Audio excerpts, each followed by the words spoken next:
Hey tout le monde, donc aujourd'hui on se retrouve dans une nouvelle vidéo pour que je partage avec vous un crash test entre guillemets de la marque Action, enfin du make-up de chez Action. Avant cet été je suis partie chez Action, du coup j'ai fait un gros craquage là-bas et j'ai acheté plein de choses pour vous faire un crash test en fait, et puis je ne voulais jamais fait. J'ai tout mis à l'intérieur et de ce petit panier qui vient également de chez Action. Certains produits make-up, je sais qu'ils sont vendus dans d'autres Actions, mais dans celui de ma ville, il n'y avait pas, enfin du moins pas au moment où j'y suis allée. Donc du coup, là j'ai pris des produits de chez Primark. Il y a certains produits comme la base, j'avais pas trouvé de base dans l'action de ma ville, du coup j'ai pris une base Primark parce que je trouvais qu'au niveau du budget ça se ressemblait un petit peu plus. En premier j'utilise une base, donc c'est une base de chez Primark. J'applique la base vite fait bien fait histoire de bien faire tenir mon fond de teint, et je viens de me rendre compte que je devais faire un côté avec base et un côté sans base, et que je viens d'appliquer la base sur l'ensemble de mon visage. Le fond de teint que j'ai pris c'était le plus foncé qu'il y avait dans mon magasin, et il est en teinte honey beige, donc c'est un fond de teint qui est censé avoir des sous-tons jaunes. On va voir ce que ça donne parce que là je l'ai acheté avant l'été. Déjà, je le trouvais un peu trop clair pour ma peau sans être bronzée. Alors là, en étant bronzée, j'ai peur de ressembler à rien. Pour l'éponge, j'utilise une éponge comme ceci, toujours de chez Action, que j'avais payé moins d'1 €. Il me semble qu'elle était à 69 centimes. Et le fond de teint, je vous mettrai de toute façon les prix sur l'écran, enfin j'essaierai de vous les mettre. Elle est hyper moelleuse. Là, je l'ai humidifiée, du coup elle gonfle. Et je n'arrive pas à faire partir toutes les taches de fond de teint. J'ai testé l'huile, etc. et ça ne part pas. Donc du coup là, je la garde pour faire la vidéo, et puis après je la jette parce que ça commence à me saouler. C'est même pas qu'elle est sale parce qu'en soi je la lave, c'est que moi ça me frustre qu'elle soit... De base elle était un peu beige et là elle est vraiment devenue marron. Donc bref. Donc hop, j'applique le fond de teint sur l'éponge. Alors à premier abord, le fond de teint m'a l'air super clair. Mais super clair. Je pense que ça va pas du tout matcher avec ma peau. Donc je sais pas en vrai si je le teste ou pas. Et il m'a l'air assez épais.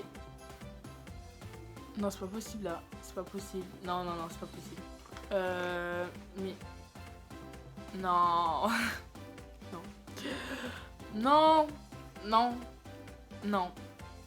Je viens de finir de me démaquiller. On va continuer quand même à travailler mon teint comme je le travaillerai en fait tous les jours. Parce que honnêtement, je suis pas une fille qui met énormément de fond de teint et qui m'y connaît énormément en fond de teint. Donc on va éviter cette étape, hein, et on va éviter de vous infliger ça. J'ai pris une petite palette comme ceci avec plusieurs concealers à l'intérieur. Vous avez un violet, un vert et un petit nuancier de beige. J'espère qu'il y aura ma teinte. Moi ce que je vais faire, c'est que je vais en appliquer uniquement là où j'ai des imperfections, et pourquoi pas en anti-cerne.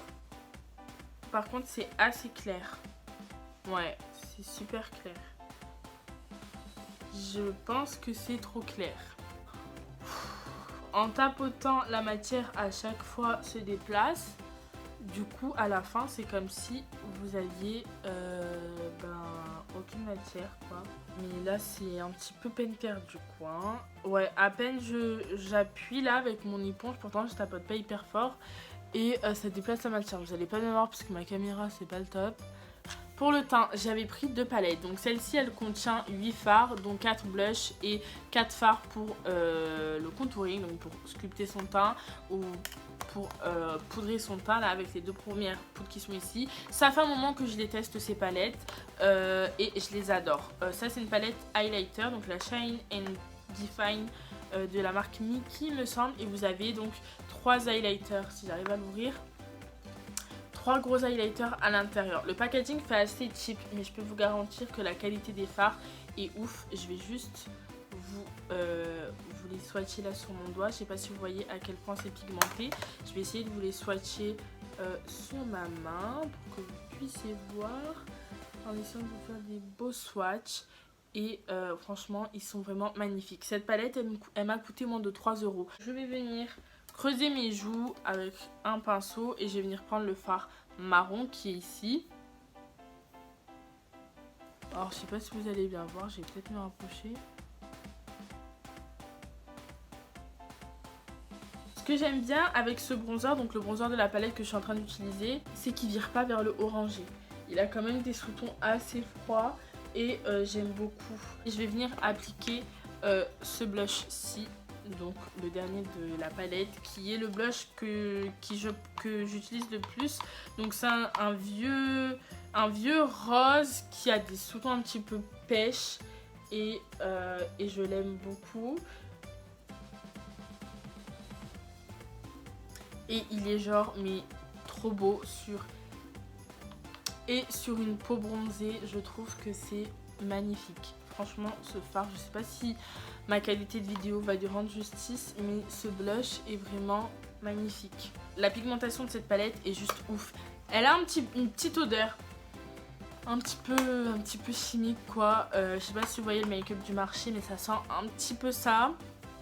Mais vu la qualité des fards, franchement moi j'adore l'utiliser. C'est une palette que j'aime énormément. Je vais appliquer le doré qui est ici et qui est celui que j'utilise le plus. Les deux autres, je les trouve un petit peu trop clairs pour ma carnation.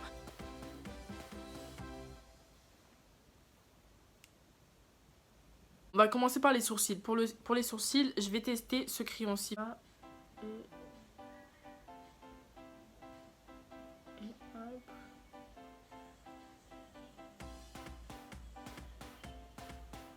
Alors mon avis sur ce crayon à sourcils, vous pouvez vous débrouiller et avoir genre ce rendu de sourcils, mais c'est pas un crayon que je vous recommanderais parce qu'il est vraiment trop galère à travailler. La matière ne tient pas sur les sourcils, quand vous appuyez trop fort ça fait des paquets, après c'est pas vraiment rattrapable.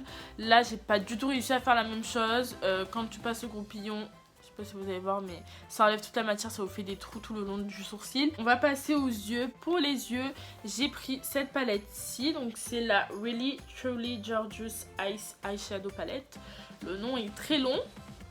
Alors le packaging est comme ceci, et vous avez un petit miroir et ça s'ouvre comme ceci. Je suis pas très fan du packaging. Je trouve que ça fait clairement assez cheap, mais il y a du travail, tu vois, pour le prix.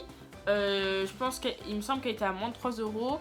Vous avez quand même un miroir, 9 fards à l'intérieur. Vous avez deux petites babioles là qui servent de pinceau, mais que je n'utiliserai pas. Après c'est sûr que pour le prix il faut pas s'attendre à mieux, mais je trouve que ça va quoi. C'est mignon, même si je suis pas fan, c'est mignon.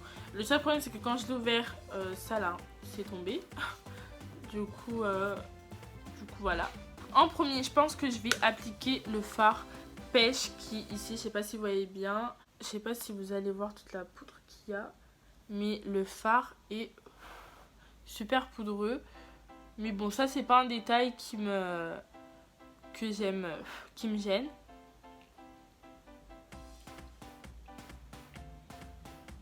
La matière est elle est très volatile quoi. Faut repasser plusieurs fois pour avoir quand même un rendu qui se voit, même si là la caméra vous allez rien voir, mais en fait c'est exactement le même rendu qu'il y a en vrai, ça soit pas des masses. Donc ensuite je vais venir prendre le fard ici le plus foncé de la palette qui est juste ici et je vais venir l'appliquer dans mon creux de paupière.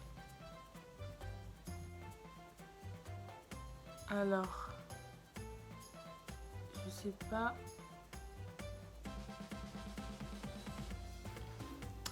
Alors le fard n'accroche pas et ça se voit pas énormément. Je trouve que là, par contre pour ce fard, il y a zéro pigmentation quoi. J'ai l'impression de rien appliquer du tout parce que comparé à d'autres palettes, c'est sûr que vu toutes les fois où j'ai retrempé mon pinceau, là je pense que j'aurais l'œil qui serait limite noir tellement que la pigmentation est là. Mais alors là, j'ai beau repasser, c'est dur d'avoir quelque chose quoi hein. Sur ma paupière mobile, je vais venir appliquer le fard qui est au milieu, qui est juste ici. Et écoutez, je vais l'appliquer au doigt pour voir un petit peu si on a de la pigmentation ou pas.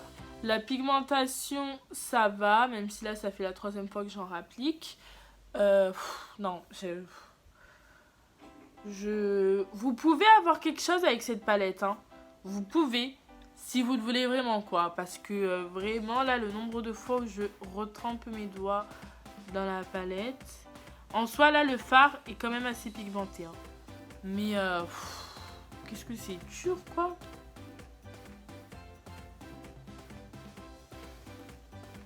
On voit quasi rien du tout quoi. J'ai pris un mascara rose parce que de base, je sais pas, c'était la tendance des trucs néons et tout. J'avais envie de tester un mascara rose. Donc du coup, j'ai pris celui-ci. On va voir ce que ça donne. Mais pour l'instant, c'est pas fameux. Enfin, ça va quoi. Je m'attendais à pire quand même. Je sais pas. Qu'est-ce que vous en pensez, vous? Après, vu le prix, je regrette pas de l'avoir acheté parce que c'est bien pour tester ou pour des occasions ou quoi. C'est un gloss qui est comme ceci. Et écoutez, je vais venir l'appliquer sur mes lèvres et on va voir. Donc déjà, l'embout est en plastique. Du coup, c'est assez dur, c'est pas très très agréable. Après, c'est un gloss quand franchement, un gloss qui te... Aïe, en fait, le bout est mal coupé. Je sais pas si vous allez bien voir. Le bout est mal coupé.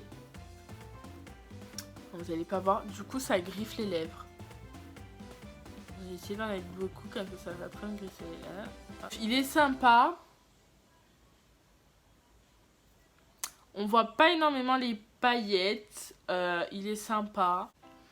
Franchement, je vous jure que cette vidéo va être un fiasco parce que je sais pas quoi dire. J'ai l'impression que je me suis maquillée avec du maquillage pour enfants. Pour le gloss... j'ai l'impression de littéralement avoir rien mis pratiquement, d'avoir mis du labello. Donc les seuls produits que je vais vous recommander, c'est les 2 palettes pour le teint quoi, c'est tout. La palette je vous la recommanderai pas forcément parce que les fards sont très poudreux, peu visibles, il n'y a que les fards irisés qui se voient et elle est très compliquée à travailler, même le packaging je trouve qu'il fait un peu cheap.